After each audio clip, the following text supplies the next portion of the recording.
kakulangan ng opportunity. Maraming kabataan ang matatalino at may pangarap.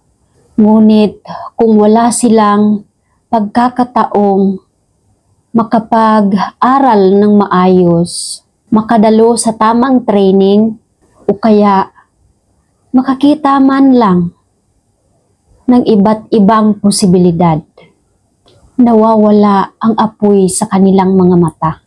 Hindi dahil sa ayaw nila, hindi dahil sa tamad sila, kundi dahil kulang sila sa pintuan na pwedeng buksan.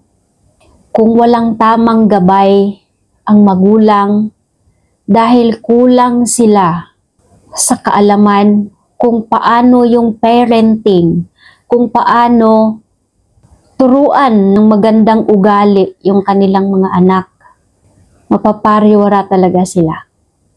Kaya sa mga kabataan, kung meron kayong mga magulang na binibigay nila, pinoprovide nila yung mga bagay para sa inyo, huwag niyong sayangin.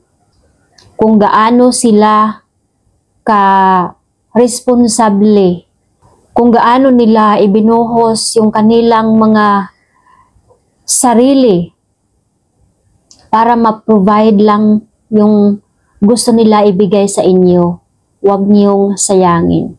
Tulungan niyo sila sa pamamagitan ng pagbago ng iyong pananaw sa buhay. Ang tawag sa taong hindi mahilig sa learning at improvement sa buhay, ang tawag ko sa mga taong tamad, walang solusyon, paano mabago yung kanyang buhay, paano mabago yung pananaw niya sa buhay, ignorante ang tawag doon.